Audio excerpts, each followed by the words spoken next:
नमस्कार साथियों, पर्वत पैगाम डिजिटल न्यूज में आप सभी का स्वागत है। हम लेकर आते हैं आपके लिए प्रमुख खबरें पूरी सटीकता और भरोसे के साथ।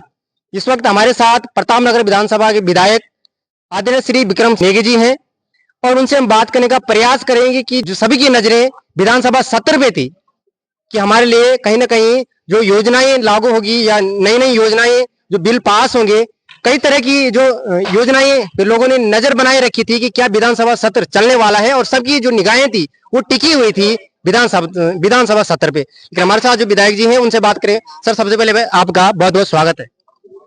धन्यवाद। इस बारे में आप थोड़ा बताइए कि विधानसभा सत्र क्यों आगे इतना चलने पाए, क्योंकि आप वहां मौजूद थे। क्या ऐसी वजह रही जिस वजह से नहीं चल पाया सत्र आगे? देखिए, हम लोग जब सब विधायकगण और खासकर विपक्ष के विधायकगण नेता प्रतिपक्ष के नेतृत्व में विधानसभा में गए तो हमने मांग की कि नियम 310 कार्य स्थगन के प्रस्ताव को ग्राह्य करे विधानसभा अध्यक्ष और इस पे हमारी बात को सुने।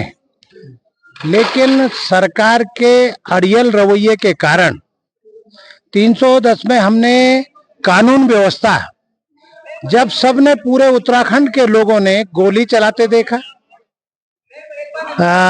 तलवारें लहराती देखी और सबके सामने 5 जिला पंचायत सदस्यों को जबरन उठाकर ले गए, तो हम किस तरह का प्रदेश अपने भविष्य के लिए परोस रहे हैं। अगर यहाँ सरकारी तंत्र के नीचे सरकार के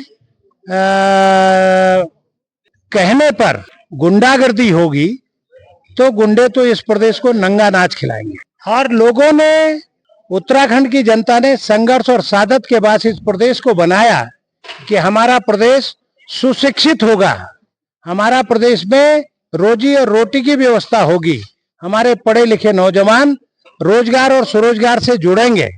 लेकिन सरकार तो चुनाव जीतने की हवस इनके अंदर ऐसी आ गई कि ये साम दाम दंड भेद से चुनाव जीतना चाहती है और जनता के लिए कुछ नहीं करना चाहती है। हम चाहते थे कि हाउस में दैवीय आपदा के ऊपर चर्चा हो, हम चाहते थे कि उत्तराखंड की जो बिगड़ती कानून व्यवस्था है, यहाँ बलात्कार इतने बड़े स्तर पर हो रहे हैं और सब में बीजेपी के नेताओं के नाम कैसे आ रहे हैं, हम इस पर चर्चा कराना चाहते थे। लेकिन सरकार की हठ धर्मिता, सरकार के विपक्ष की बातों को न सुनना, जनता की बातों को न सुनना, तो इसलिए हमें 2 दिन तक सरकार ने 4 दिन के लिए सत्र आउट किया था, 1.5 दिन में ही समेट कर भाग गई और हम तो अगले दिन भी वहीं रुके। हम फिर उम्मीद और आशा करते थे कि सरकार 4 दिन सत्र चलाएगी, लेकिन सरकार ने नहीं सुनी। इस वक्त जो कानून व्यवस्था को लेकर आप बात कर रहे हैं कि कानून व्यवस्था कहीं गोलियां चल रही है, इस संबंध में, इस जो परिप्रेक्ष्य में आपने बातचीत कहां से करते, लेकिन जब सदन चल रहा था तो लगातार टेबलें बजाई जा रही थी, इस बारे में थोड़ा सा बताना चाहिए आप। देखिए, जब नियम 310 में कानून व्यवस्था पर विधानसभा अध्यक्ष जी ने सुनने का काम नहीं किया, हमारी बातों को सुनने का काम नहीं किया, तो फिर आप क्या करते हैं? अपनी बात आप कैसे रखते हैं? आपके पास क्या साधन, क्या जरिया था? इसीलिए तो इस बात का विरोध किया कि चर्चा कराई जाए, कानून व्यवस्था पे चर्चा कराई जाए। आपके जो दैवीय आपदा है, दैवीय आपदा में बताओ 6,500 रुपए, किसी का खलियान चौक टूट जाता है, उसमें पहाड़ में 20 और 40 पत्थर नहीं आते। अरे कुछ नहीं तो सहायता इतनी दो, अपने पांव पे खड़ा हो सके। 370 रुपए प्रति नाली, जब आपकी जमीन दब जाती है बरसात से, गाद को हटाने के 370 रुपए में 30 तसले मिट्टी, अगर वो भी नजदीक डालने को है, अगर दूसरे का खेत है, दूसरे की जगह है, दूर ले जाना पड़े तो 370 रुपए में वो। हम ये कह रहे हैं, आप दैवीय आपदा के मानकों में परिवर्तन करिए, आप शिथिलता दीजिए, इस धनराशि को बढ़ाने का काम करिए। अगर आप पहाड़ के प्रेम रखते हैं, आपको पहाड़ की जनता ने बड़े बहुमत से 2 बार जिता कर भेजा है, लेकिन आप ऐसा कोई काम नहीं कर रहे। आप जो है 4 लाख रुपए मरने पर, जो दब के मर जाता है आपदा में, उसको कम से कम 10 लाख रुपए मिलना चाहिए। जो आदमी अपंग हो जाता है, जो 60 से 70% अपंग हो जाता है, उसे 2.5 लाख रुपए मिलते हैं, कम से कम उसे 5 लाख रुपए मिलना चाहिए। आपकी अगर फसल नष्ट हो गई तो 150 रुपए पर नाली उसके मिलते हैं 150 रुपए में। कौन सी फसल मिलती है भाई? अगर आपकी बागवानी है तो 170 रुपए मिलते हैं। इतने कम धनराशि में देखो, हम पहाड़ के रहने वाले लोग हैं, हमें दैवीय आपदा के मानकों में परिवर्तन करना पड़ेगा। हम चाहते थे कि सरकार, भारत सरकार को इन मानकों को परिवर्तित कर, बढ़ाकर भारत सरकार को प्रस्ताव को बहुमत के साथ पारित करके भेजे और उत्तराखंड की जनता को न्याय दे दैवीय आपदा के मामले में। उत्तरकाशी का धराली आज 17-18 दिन हो गए, अभी भी सड़कें पूरी तरह नहीं खुली। लोग परेशान हैं और लोग लगातार मांग कर रहे हैं, लेकिन कोई सुनने वाला नहीं। प्रतापनगर विधानसभा के जो गांव हैं, दूर दराज गांव हैं, कहीं पे जाने की जो दिक्कतें आती है, सड़कें नहीं। लेकिन मैं आपसे ये पूछना चाहूंगा कि आप जो उम्मीद लेकर गए थे विधानसभा सत्र में, कि ऐसे कौन से ऐसे मुद्दे थे आपके पास जिनमें सबसे पहले कार्य होने वाला था कि आप मैं विधानसभा में आवाज उठाऊंगा और जो जनता के जो धरातल के जो मुद्दे हैं उस पर बात करूंगा? कौन से ऐसे मुद्दे थे? 2-3 थोड़ा आप बताना चाहिए। वैसे तो कई सारे मुद्दे हैं, प्रतापनगर में इतनी बड़ी विधानसभा है। दैवीय आपदा के समय जो मैंने इससे पहले किया, अक्सर लोगों के 50 से ज्यादा लोगों के खलियान चौक टूट गए। कई लोगों के घर खतरे की जद में, उनको शिफ्ट कर दिया गया है। आपके सामने पनेत गांव है, 6 परिवार शिफ्ट कर दिए गए हैं। आपके ओखला में भी कुछ परिवार शिफ्ट कर दिए गए हैं।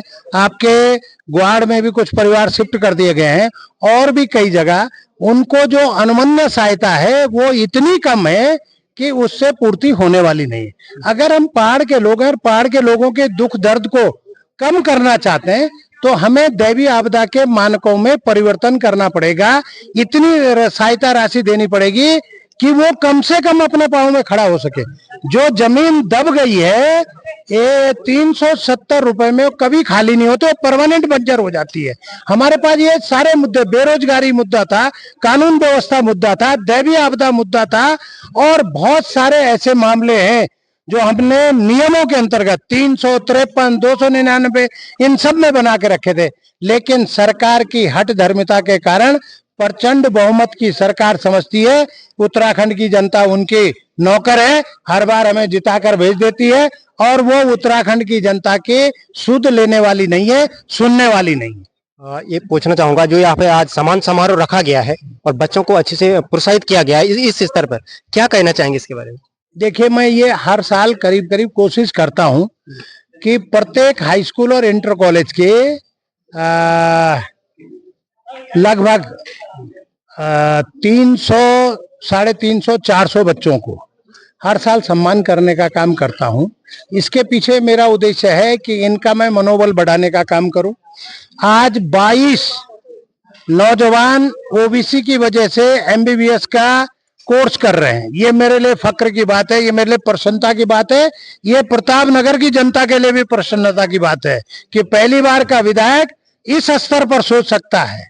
और 30 नौजवान नर्सिंग ऑफिसर में निकले हैं।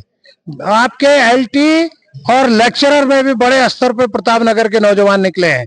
आपके विभिन्न सेवाओं में लगातार बच्चे निकल रहे हैं। ये ऐसा हमला है, पहले तो कड़वा लगेगा, लेकिन थोड़ी देर में ये मिठास देने लगेगा। ये ऐसा काम हमने इस क्षेत्र के बच्चों के, जितना समय आगे बढ़ेगा इसमें बड़े स्तर पर यहाँ के नौजवानों को लाभ मिलेगा। इसलिए मैं इनको सम्मानित करता रहता हूँ। मेरा सपना है कि कम से कम 10-20 एसडीएम मेरे रहते रहते यहाँ के बन जाएं, तो मेरे मन को प्रसन्नता होगी, मेरे आत्मा को भी संतुष्टि होगी। इसलिए मैंने ये ओबीसी करवाया।